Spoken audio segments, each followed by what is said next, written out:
tells Fox 5 life with the bishop was like a drug. Jamal Parris told senior IT reporter Dale Russell a father-son relationship turned sexual.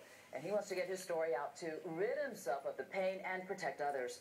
Dale is here now with more of his exclusive interview. Dale. Amanda, Jamal Parris's allegations have ignited a firestorm. Our interview was the talk of the town on several radio stations this morning, and it sent nearly 1 million people to our website, myfoxatlanta.com.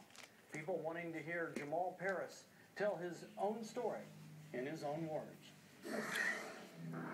Bishop Long is in the pulpit, Eddie Long is in the private, and we know Eddie Long. That's a whole nother man. Jamal Parris says the charismatic leader of the 10,000-seat megachurch, New Birth Missionary Baptist, is leading a double life, and he felt it was time to bring it to an end. Enough is enough. This man he's doing too much damage to the lives of young men, and it's time that he stops. In an exclusive interview in Colorado, where he now lives, Jamal Parris painted a picture of a bishop who is adored in public, but in private preys on young, impressionable men looking for a father figure and love. Being around him, it's almost like a drug. You can't believe the place that you're at in your life and the things that you're doing and the cars that you're driving and the people that you're meeting. So it becomes, if I want to continue to feel this love and this power, I'll do whatever my dad wants me to. Jamal says that what the bishop wanted was sex. He said it began after he became of age, and he said it was constant. His house, the hotels, his condos, in the church. In the church? In the church. Before and after service. But I am not the man that's being portrayed on the television.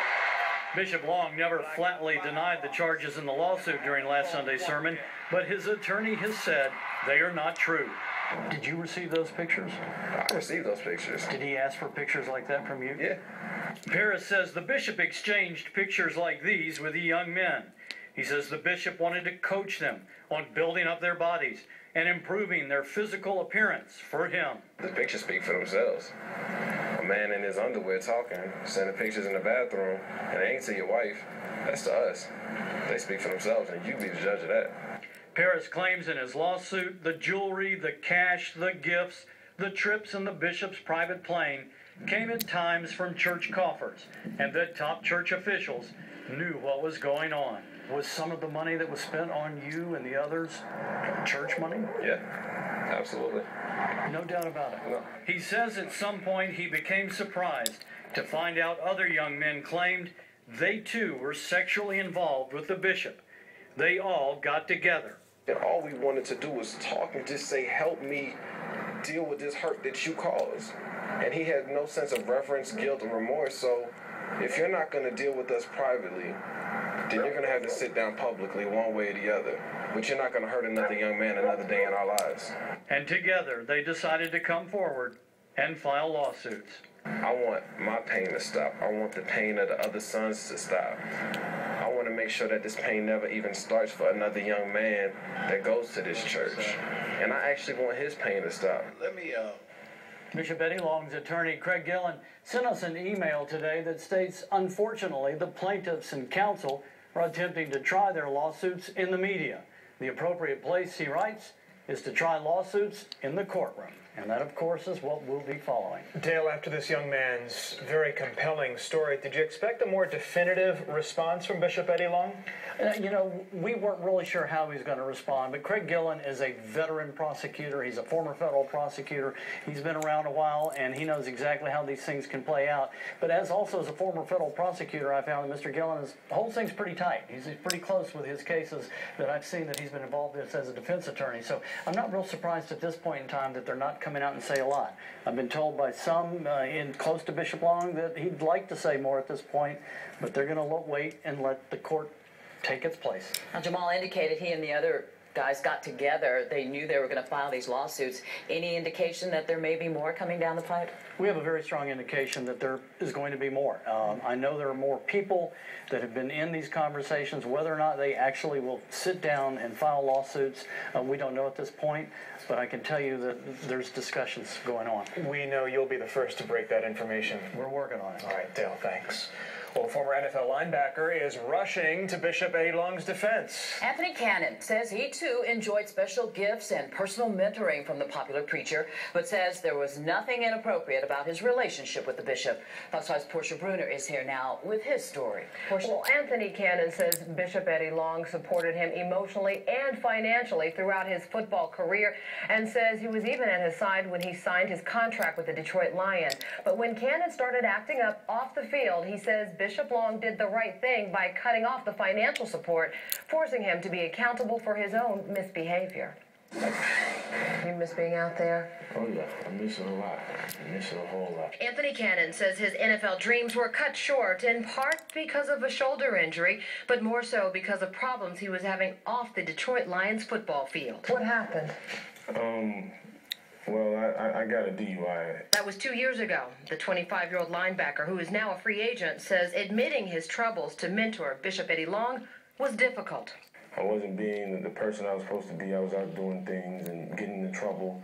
The Lithonia native says Bishop Eddie Long took him under his wing when he was a member of New Birth Missionary Baptist Church and a student athlete at Stevenson High School. He says the pastor remained in his life as he went on to play football at Tulane University and in the NFL. And like the men suing Bishop Long, Cannon says he was lavished with gifts, cash, and cars, as well as personal and spiritual counseling. But he says the bishop was never inappropriate, and only cut off his support when Cannon wasn't living up to his promises to stay focused on his career and his faith. And did he say, son, I'm cutting you off? I mean, was the language that clear? When I told him that, it was pretty much like the breaking point where he would say, okay, enough is enough. I can't keep enabling you, because if you keep coming back and I keep helping, you're not going to know how to stand on your own 2 feet. Cannon says different young men have different reactions to getting cut off when they're not living up to the bishop's standards.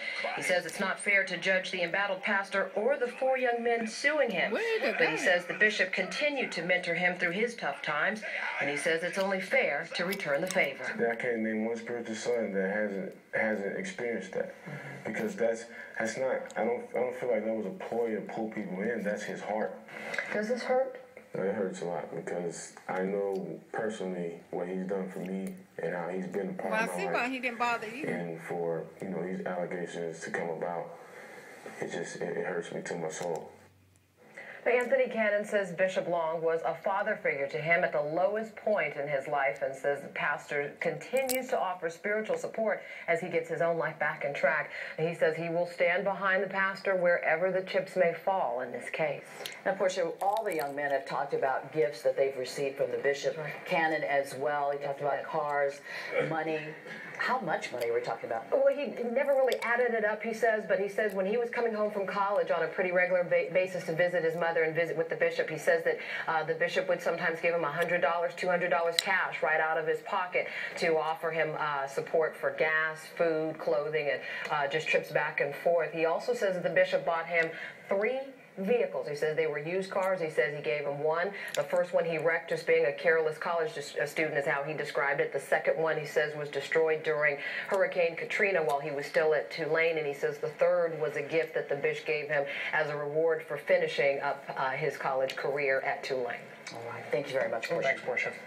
Bishop Long addressed his congregation last night, and he said he is in the midst of, quote, spiritual warfare. And I'm here to tell you, whatever God spoke about me, whatever God said about me, it shall come to pass. And ain't no demon in hell, ain't no demon in hell, ain't no demon in hell, ain't no demon in hell. God's kingdom come, God's will be done, God. Bishop Long told his congregation he will continue to be their leader for as long as they will have him. You can count on Fox 5 for the latest developments in this story on air and online. At myfoxatlanta.com, you can watch the I-Team's exclusive interview with Jamal Parris, as well as Bishop Long's service when he addressed his congregation first on Sunday. And look for the special coverage link. It's right there on the homepage. Atlanta's new police chief wants to